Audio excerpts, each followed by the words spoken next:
June 30th, 1995. A Friday afternoon in Manhattan.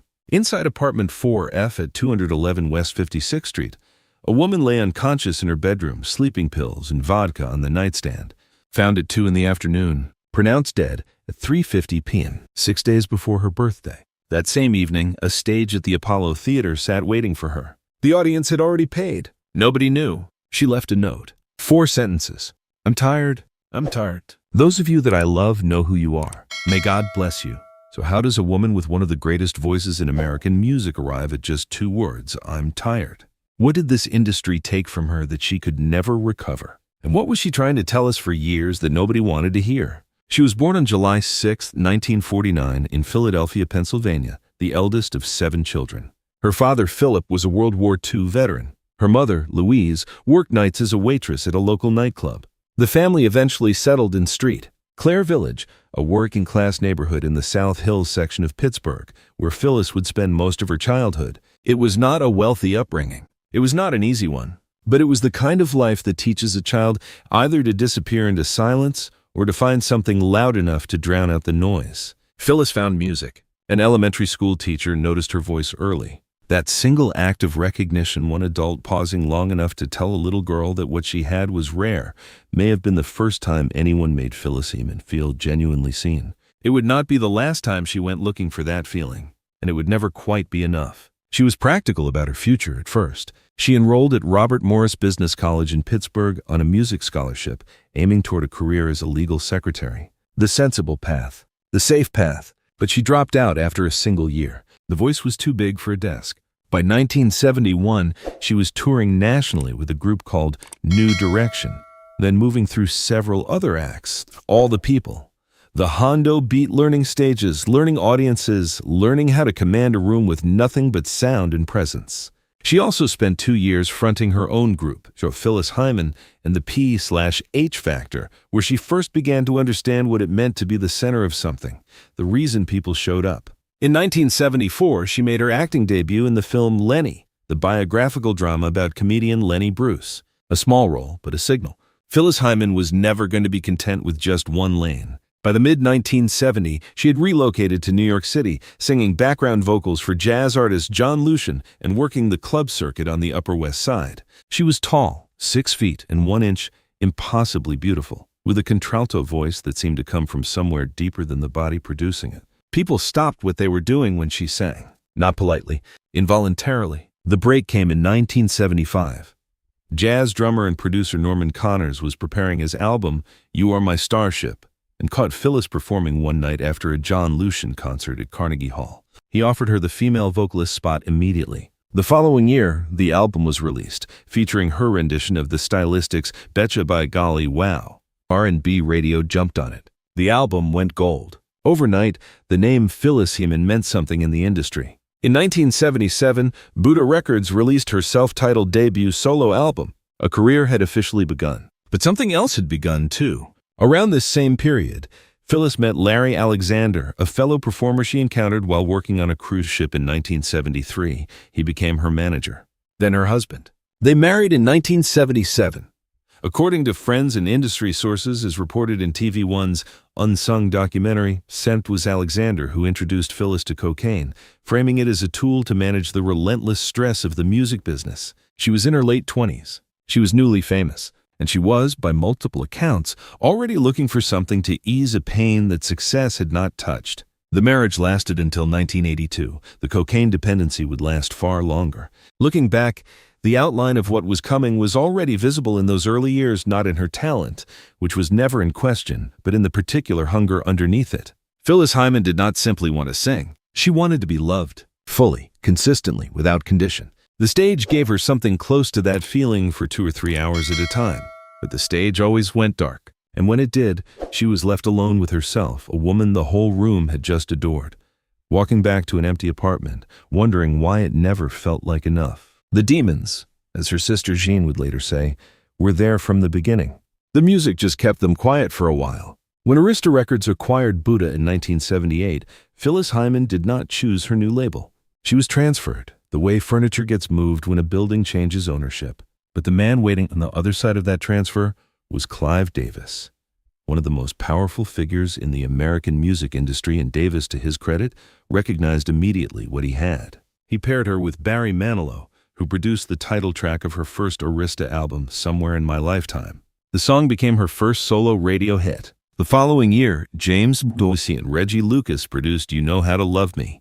The title track climbed into the R&B Top 20, becoming one of the defining dance anthems of her career. Phyllis Hyman was ascending. The industry was paying attention. Then came Broadway. In 1981, she was cast in Sophisticated Ladies, a musical revue built around the compositions of Duke Ellington, performing alongside Gregory Hines and Judith Jamison at the Lunt Fontanne Theater in New York. She stayed with the production for 2.5 years. The Tony Committee nominated her for Best Supporting Actress in a Musical. She won the Theatre World Award for Best Newcomer. Night after night, she stood on one of the most prestigious stages in the world and reminded anyone watching that she was not simply an R&B singer who could hold a note. She was a complete performer, commanding, magnetic, and technically beyond dispute. That same year, she released the duet Can't We Fall in Love Again with Michael Henderson, which became her first solo top 10 R&B hit. By any measure, 1981 was the peak of Phyllis Hyman's public life. Offstage, the picture was different. Her marriage to Larry Alexander had been deteriorating for years by the time they divorced in 1982. The cocaine use that had reportedly begun during the marriage did not end with it, and the tension with Arista, the label that was supposed to be her launching pad, was quietly becoming something closer to a cage. Davis had a vision for Phyllis that she did not share. He wanted a crossover pop star. She wanted to make sophisticated soul and jazz, music that reflected the full complexity of who she was. Music journalist David Nathan, speaking in Unsung, described the conflict plainly. Davis saw her potential but wanted to reshape it, and Phyllis, who had a precise and hard-won sense of her own artistry, resisted. Two strong-willed people pulling the same career in opposite directions. The 1983 album Goddess of Love arrived amid that friction, produced by Narada Michael Walden and Tom Bell. Phyllis later recalled that she felt pretty much overlooked and ignored at Arista by that point. The label never released the album on CD. Around that same time, she recorded Never Say Never Again as the title theme for the James Bond film of the same name, a rare moment of genuine mainstream visibility, only to have the song pulled due to a contractual dispute involving composer Michel Legrand. Someone else's legal battle cost Phyllis Hyman one of the biggest platforms of her career. It would not be the first time the industry's machinery crushed an opportunity that was rightfully hers. Then, in 1984, Arista signed Whitney Houston. The label's priorities shifted with a speed that left no room for ambiguity. Arista's resources, its promotion budget, its executive attention, its belief moved to the new arrival. Phyllis was dropped. She was 35 years old, a Tony-nominated Broadway actress with multiple R&B hits, and she had just been quietly shown the door to make room for someone younger. According to her IMDb biography, sourced from industry records, Arista went further, deleting key albums from its catalog and blocking her from recording full-length projects elsewhere, while she remained contractually bound to the label. For the better part of 4 years, she could not record. She filled the time with guest vocals, television commercials, film soundtracks, and a college lecture tour. But the momentum was gone.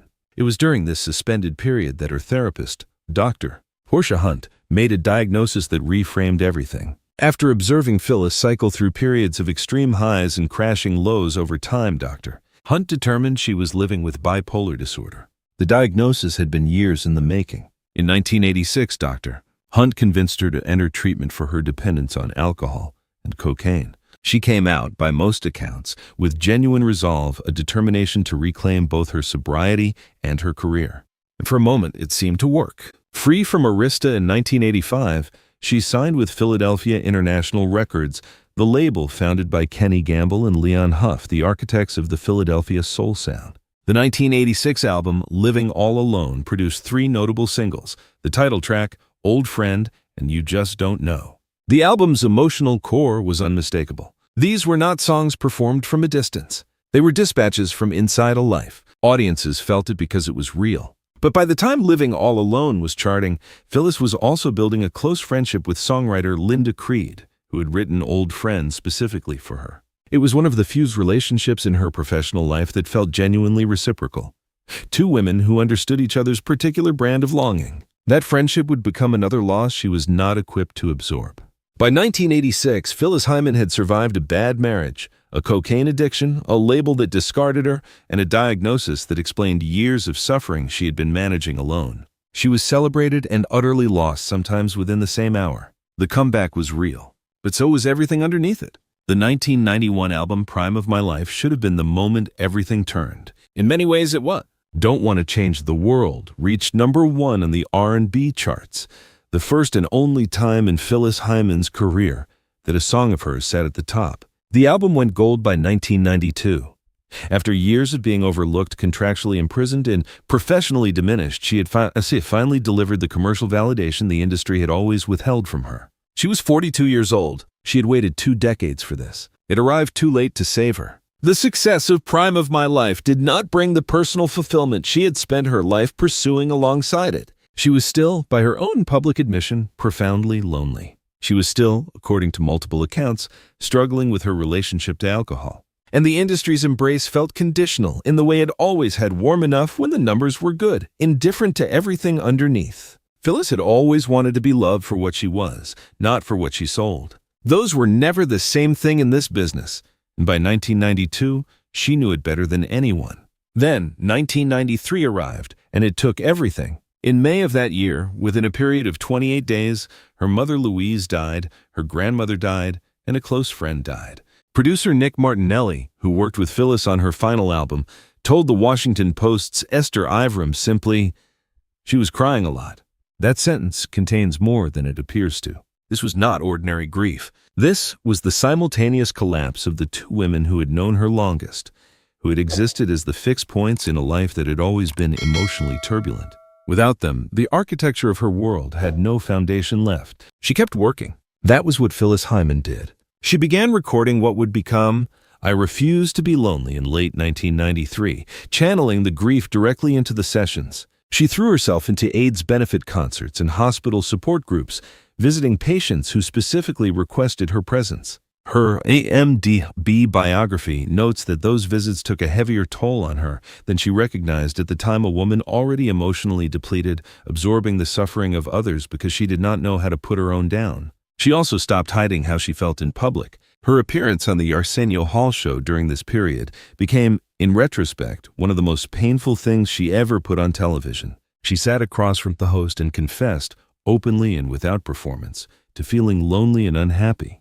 The audience watched a woman who had been singing about heartbreak for 20 years, finally confirm that she had not been acting. In a 1992 interview with Blues and Soul magazine, later cited in a 2026 Long-Reads retrospective, she spoke about how much she loved staying indoors, about cable television being one of New York's great advantages, about not owning a record player. She did not listen to music at home. She did not want to. The woman whose voice had filled arenas was quietly withdrawing from sound itself. The weight gain that followed was reported across multiple sources and attributed to a combination of quitting smoking, medication, and the depressive episodes that came with untreated or undertreated bipolar disorder. Rumors of renewed alcohol and drug use circulated within the industry, though these were never formally confirmed. What was confirmed by those who were close to her was that she was not well, and that she had begun speaking about suicide not as a distant abstraction but as a personal philosophy. Her manager, Glenda Gracia, would later write in an open letter that Phyllis believed she had the right to end her own life if the pain became unbearable. Gracia described her as an advocate of suicide. This was not a secret kept from the people around her. They knew, they worried, and at some point, many of them stopped believing she would actually do it. That is perhaps the most devastating detail in this entire story. Not that nobody knew, but that they knew, and they grew accustomed to it. She was completing the final tracks of I Refuse to Be Lonely in the early months of 1995. Collaborator Gordon Chambers, speaking to the Chicago Tribune, said that in retrospect the songs they wrote together read like testimony. In retrospect, a lot of what we wrote were her parting words, what he said. The last song on the album was titled Give Me One Good Reason to Stay. Its closing lyric ran, It's true I'm leaving, my bags are at the door. She finished the album just days before June 30th. By the spring of 1995, the people closest to Phyllis Hyman were operating under a particular kind of dread, the kind that comes from knowing something is wrong, but having no clear moment to point to, no single incident dramatic enough to force intervention. She'd been telling them, in various ways, for years. Through the songs, through the conversations about suicide as a personal right, through the slow withdrawal from the world that had once been her stage. And yet life continued around her in the ordinary way that it does, with schedules and bookings and promotional obligations, because the machinery of a music career does not pause for the person at the center of it. She had a show booked at the Apollo Theater for the evening of June 30th. She was scheduled to perform alongside the Whispers. The engagement was confirmed. Her name was on the marquee. In the weeks before her death, those who spent time with her described a woman who was exhausted in a way that sleep could not fix. Her manager, Glenda Gracia, would later write that Phyllis had made her position clear on multiple occasions that she believed her body and her life were her own, and that if the pain became more than she could carry, she had the right to set it down. Gracia stated plainly that she was not surprised when the call came. "I was not surprised or shocked that she took her life," she wrote. That sentence, from someone who loved her, is perhaps the most haunting in this entire story. Sister Jean Hyman, speaking on Unsung, offered a quieter version of the same grief. "I think if she had been able to maintain some semblance of a normal home life," Jean said, "I think she could have dealt with the pressures of the business a little better." It is the kind of reflection that arrives only after it is too late to act on. Phyllis had reportedly attempted suicide before. The exact number of prior attempts is cited inconsistently across sources and cannot be confirmed with precision, but multiple accounts reference previous episodes. And Dr. Portia Hunt's involvement as her therapist suggests an awareness of the risk that had existed for some time. She had just finished recording an album called I Refuse to Be Lonely. On the afternoon of June 30th, the inevitable arrived. The morning of June 30th, 1995 was by all outward appearances an ordinary Friday in New York City. Phyllis Hyman had a performance that evening. The Apollo Theater was expecting her. The Whispers were expecting her. Somewhere in the city, people who had bought tickets were deciding what to wear. Inside apartment 4F at 211 West 56th Street, none of that was the reality anymore. At some point during that afternoon, Phyllis Hyman swallowed an overdose of Tuinal, a barbiturate sleeping medication, and washed it down with vodka. She had written her note before she took them. 4 sentences. No accusations, no explanations beyond the 2 words that contained everything. "I'm tired." She placed it where it would be found. Then she went to her bedroom and lay down. She was found unconscious at 2 o'clock in the afternoon. Emergency services were called. She was transported to St. Luke's Roosevelt Hospital, located nearby on Amsterdam Avenue. The medical staff worked for nearly 2 hours. At 3:50 p.m., Phyllis Linda Hyman was pronounced dead. She was 45 years old. In 6 days, she would have turned 46. Her memorial service would later be scheduled for July 6th, her birthday. The calendar itself was insisting on one final unbearable irony. The Apollo Theater was notified. The show that evening was canceled. The audience, many of whom had no idea what had happened, learned the news in the hours that followed. For those who had followed her career through the lean years and the Arista battles and the quiet storm radio hours and the Broadway nights, the grief that arrived was not the clean, sudden kind. It was the kind that carries guilt alongside it, the feeling of having sensed something was wrong and not known what to do with that knowledge. The suicide note, in its entirety, was brief enough to read in under 10 seconds. "I'm tired. I'm tired. Those of you that I love know who you are. May God bless you." There were no instructions, no final messages directed at specific people, no settling of scores, just exhaustion, stated twice, as though once was not sufficient to convey the depth of it. And then a blessing extended outward to the people she was leaving behind. Even at the end, she was thinking about other people. That detail has stayed with those who knew her. The news broke across the music industry in Black America with the particular force that comes when a death is both shocking and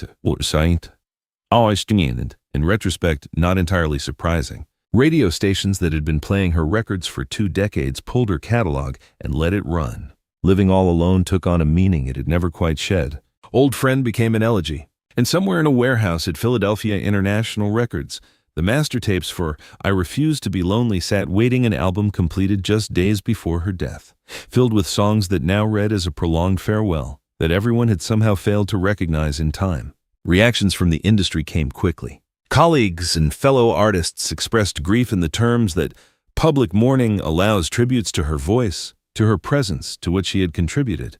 But underneath the formal expressions of loss, there was something more uncomfortable being processed. Phyllis Hyman had been, for much of the last decade of her life, underserved by the very industry now eulogizing her. She had been dropped by a major label to make room for a younger artist. She had been contractually blocked from recording. She had appeared on national television and told anyone watching that she was lonely and unhappy, and the response had been sympathy without action. The music industry is very good at celebrating artists after it has finished failing them. Her sister Sakima spoke at the memorial service and said that Phyllis had suffered from addiction and depression. It was a truthful summary. It was also, in its brevity, inadequate to the complexity of what her sister had actually lived through: the bipolar disorder that went unmanaged for years, the cocaine dependency that reportedly began inside a marriage to the man who was also managing her career, the grief of losing her mother and grandmothers within the same month, the loneliness that she had named publicly and that had never been adequately answered. She was cremated following the autopsy. The memorial was held at St. Peter's Lutheran Church in Manhattan on July 6, 1995, the day she would have been 46. Outside the church, it was a summer day in New York. The city moved the way it always does, indifferent and relentless. Inside, the people who had loved Phyllis Hyman sat with the particular silence of those who are replaying every conversation, searching for the moment they could have said something different. There was no single moment. That was the hardest thing to accept. 5 months after Phyllis Hyman was cremated, her voice came back. I Refuse to Be Lonely was released on November 21, 1995, by Philadelphia International Records and Zoo Entertainment. It reached number 12 on the Billboard R&B Albums chart, and number 67 on the Billboard 200. For an album recorded in the shadow of a mental health crisis by a woman who had been largely ignored by mainstream radio for the better part of a decade, those numbers represented something significant. The audience that had always known what Phyllis Hyman was worth had not gone anywhere. They had simply been waiting for the industry to give them something new to hold on to. The critical response was unlike anything she had received while alive. Jonathan Takeif, writing in the Chicago Tribune, called it an album that reflected so hauntingly on her life and hints so broadly of her imminent demise. He described it as a goosebump-evoking emotional roller coaster, and ultimately, one heck of a swan song. All music's Jose Promise wrote that it was virtually impossible to listen to the record without sensing the tragedy that had been building inside it. The final track, Give Me One Good Reason to Stay, closed with the lyric, "It's true I'm leaving, my bags are at the door." Reviewers who had the context now could not unhear it. Listeners who had loved her for years felt in the experience of that album something close to receiving a letter that had been delayed in the mail, words written for them, arriving after the person who wrote them was already gone. Song collaborator Gordon Chambers had said it plainly to the Chicago Tribune. In retrospect, a lot of what we wrote were her parting words. It's almost chilling to hear "Why not me?" because it really is her testimony. His colleague Nick Martinelli, who produced several tracks on the album, told the Washington Post's Esther Iverum that Phyllis had directed the entire creative process with unusual personal investment. Phyllis would sit down with the songwriters and tell them what she was thinking, and they'd translate the thoughts into song lyrics, her manager Glenda Gracia explained. So the entire album reflected her point of view. What that point of view contained: grief, longing, exhaustion, a persistent and unanswered desire to be chosen by someone, was now available for the world to examine with the full weight of hindsight. The questions that followed her death were not simple ones. The first and most immediate concerned what more could have been done. Phyllis had been diagnosed with bipolar disorder in 1980. She had entered treatment for alcohol and cocaine dependency in 1986. She had a therapist, Dr. Portia Hunt, who had been monitoring her condition for years. She had a manager, Glenda Gracia, who understood her philosophy around suicide and took it seriously enough to document it afterward. And yet, in the final months of her life, as she completed an album saturated with farewell and withdrew further from public life, no intervention came. Whether that reflects a failure of the systems around her, the limits of what anyone can do when a person has made a private decision, or simply the way that chronic mental illness erodes the alarm responses of those closest to it, that question has no clean answer.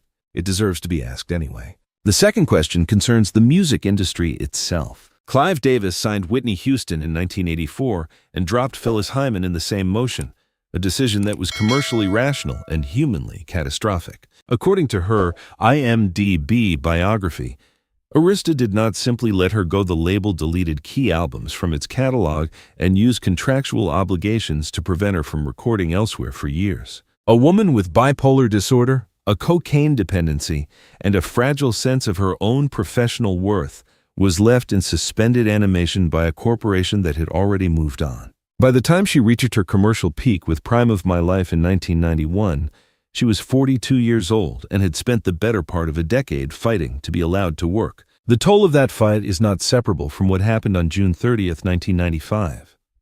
The third question is the one her manager raised and then left open. Gracia wrote in the letter she circulated after Phyllis's death that within 2 hours of her passing, she felt her former client's presence in her office, that she heard laughter and understood it as peace. Whether one accepts that account or not, what Gracia was trying to convey was something real, that Phyllis Hyman had not died in despair alone, but in accordance with the decision she had considered for a long time and ultimately made on her own terms. Her position was, if she didn't like the pain, didn't like her life, she had the right to get out of the pain, said Gracia wrote. That is a painful thing to read. It is also, in its way, a portrait of a woman who never stopped insisting on her own agency, even when the world around her had spent years trying to take it from her. A second posthumous album, Forever With You, was released in 1998, drawing from unreleased Philadelphia International material. In 2007, the authorized biography, Strength of a Woman, the Phyllis Hyman story, was published by Jason A. Michael, the first comprehensive account of her life that addressed the full complexity of who she was, including her bisexuality, her relationships with both men and women, and the particular loneliness of a public figure whose private self was never permitted to be fully known. Her cousin was Earl Hyman, the actor best known for playing Cliff Huxtable's father on The Cosby Show. They shared a name and, by most accounts, a mutual warmth. It is a small detail, but it is a reminder that Phyllis Hyman was not only a voice or a tragedy. She was a person embedded in a family, in a community, in a set of relationships that continued to grieve her long after the industry had finished processing her death and moved on to the next story. The unanswered questions remain unanswered. They probably always will. 30 years after her death, Phyllis Hyman's voice still does something to people. Not in the nostalgic way that most catalog artists age, the comfortable familiarity of a song tied to a particular summer or a particular heartbreak. Something more unsettling than that. When you go back to Living All Alone or Old Friend or the final track on I Refuse to Be Lonely with the full knowledge of what was underneath them, the experience of listening changes entirely. The songs do not feel like performances anymore. They feel like evidence. A woman standing at a microphone, telling the truth in the only language the industry would allow her to use, hoping someone in the room would understand what she actually meant. Many did. The industry largely did not. Her influence on the generation of R&B vocalists that followed her is documented, if not always loudly credited. The quiet storm format, those late-night radio hours built around sophisticated soul ballads with jazz sensibilities, was shaped significantly by what Phyllis Hyman established in the late 1970s and 1980. Artists who came after her, working in the space between R&B and jazz, between popular accessibility and serious musicianship, were navigating a lane she had helped clear. She never received the mainstream recognition that would have made that influence explicit and widely known. But it was there, embedded in the music of the decades that followed her. Her one Billboard #1, Don't Want to Change the World, arrived in 1991, 2 decades into a career that deserved far more of them. The Tony nomination came in 1981. The gold certifications came late. The critical reassessment came posthumously. This is a pattern familiar enough in the history of black female artists that it barely registers as remarkable anymore, which is itself a form of injustice. Phyllis Hyman was not overlooked because she lacked talent. She was overlooked because the industry consistently prioritized other things over what she had to offer, and because the specific combination of sophistication, emotional depth, and refusal to simplify herself made her difficult to market to an audience trained to want something easier. The bipolar disorder she lived with for the last decade or more of her life is now understood in ways that were not available to her in the 1980s and 1990s. Treatment has improved. The stigma, while not gone, has been partially reduced. The particular cruelty of her situation was that she was managing a serious and complex mental illness during a period when the medical understanding of that illness was limited, when the entertainment industry had no infrastructure for supporting artists in mental health crisis, and when the cultural expectation, especially for black women, was to absorb pain privately and perform joy publicly. She did that for years. The performance eventually became unsustainable. What could have saved her is not a simple question. Better treatment, certainly. A label that valued her as a person rather than a commodity. A marriage that did not introduce her to cocaine. A music industry that did not discard her at 35 to chase a younger model. Any one of those things might have changed the trajectory. All of them together might have given her the life she was actually seeking, the one she kept writing about in songs, the one where someone stayed, where the apartment was not empty, where being extraordinary was finally simply